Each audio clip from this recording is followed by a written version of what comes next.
Does anybody's house need spring cleaning? I know ours does.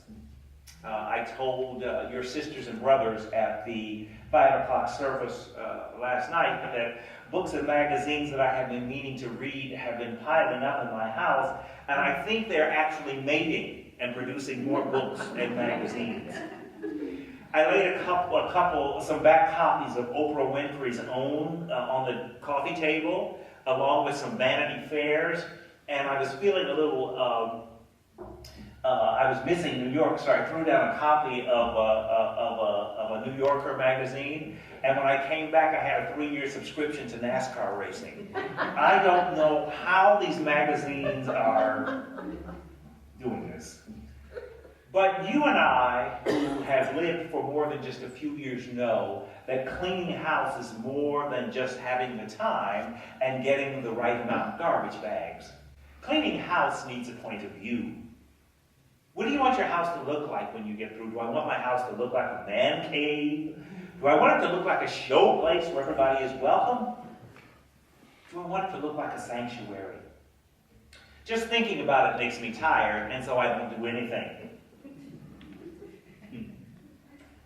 The story of Jesus cleaning and clearing the temple is so different in this Gospel of John than it is in the other 3 synoptic Gospels, Matthew, Mark, and Luke. In the other Gospels, Jesus has ministered for 3 years. He is sad and he is very tired, and he is frustrated that he may be approaching his ultimate human end with nobody even knowing who he was, why he came, or even who sent him. In Matthew, Mark, and Luke, Jesus enters the temple after the triumphal entry into Jerusalem, but his heart is broken.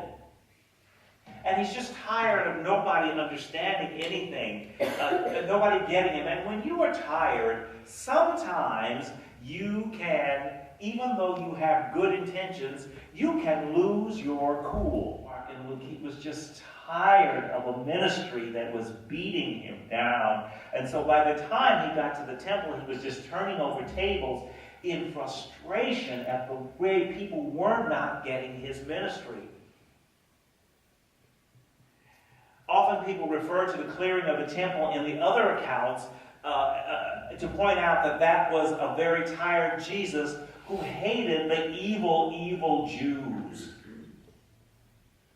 Another breach has been opened between Christians and Jews that has never yet been repaired because of this story and other stories between Jesus and the Jews. But when we think about Jesus' relationship with the Jews, it doesn't make sense. Number one, Jesus himself was a Jew. And in this account of the temple being cleared that Sylvia read to us, the story happens at the beginning of Jesus' ministry when Jesus is fresh and strong. Jesus does not set himself against the Jews per se. He sets himself against the behavior of the scribes and the Pharisees, the chief priests,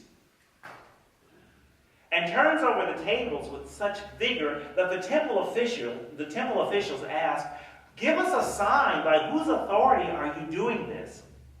And with one sentence, what Sylvia read to us is that Jesus said, "I am not here to set Christians against Jews." As I said, Jesus was born a Jew, and Jesus is the Word made flesh. I am here to get you to change your behavior, because what you think of as temple is not what I mean of as temple. Jesus was sent by God to redeem the world. What does that mean? That means that nobody is left out. The Romans had overtaken Israel and Judea. Selling in the temple space on the holiest of all days was not the way to take care of those who were poor and struggling. The money went into the pockets of the rich who were making money off of the poor during the Roman occupation. When Jesus said, "Tear down this temple and I will rebuild it in 3 days," what he was saying was the temple of God is not this building. It is me, and by association is you and each one of us.